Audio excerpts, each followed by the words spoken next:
প্রবল ঘূর্ণিঝড়ের প্রভাবে তছনছ হয়ে গেছে ঘরবাড়ি ও দোকানপাট। জলোচ্ছ্বাসে ভেসে গেছে গবাদি পশু, মাছের ঘের ও ফসলি জমি। বাড়িঘর ও জনপদ ভাসছে নোনা পানিতে।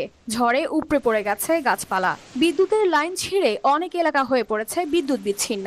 বিঘ্নিত হয়েছে মোবাইল ফোন ও ইন্টারনেট সেবা। ঝড়ের তাণ্ডবে এ পর্যন্ত প্রাণ গেছে অন্তত 7 জনের।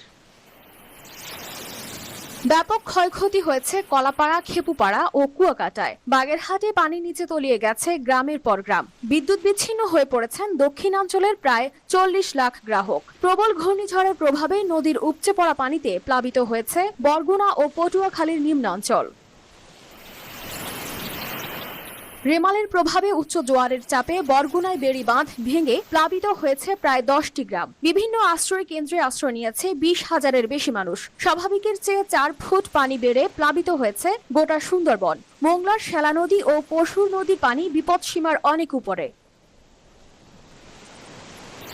চট্টগ্রামেও রেমালের প্রভাবে হচ্ছে বৃষ্টিপাত। আশঙ্কা করা হচ্ছে পাহাড় ধসের। কক্সবাজারে বঙ্গোপসাগরে জোয়ারে প্লাবিত হয়েছে প্রায় 21টি গ্রাম। এছাড়া নোয়াখালীর হাতিয়ার বেশ কিছু এলাকা প্লাবিত হয়েছে। এতে পানিবন্দী হয়ে পড়েছে হাজারো মানুষ। দুর্গত অঞ্চলে বন্ধ ঘোষণা করা হয়েছে শিক্ষা প্রতিষ্ঠান। এদিকে প্রবল ঘূর্ণিঝড় রেমালের প্রভাবে প্রায় 17 ঘন্টা বিমান ওঠানামা বন্ধ ছিল চট্টগ্রামের শাহ আমানত আন্তর্জাতিক বিমানবন্দর। এ সময় বাতিল হয় মোট 16টি ফ্লাইট। বাতিল হওয়া ফ্লাইটে 317 জনে ছিলেন হজ যাত্রী। তাদের সবাইকে বাস যোগে পাঠানো হয় ঢাকায়। রেমাল তার ধ্বংসাত্মক তাণ্ডব শেষে দুর্বল হয়ে পরিণত হয়েছে গভীর নিম্নচাপে।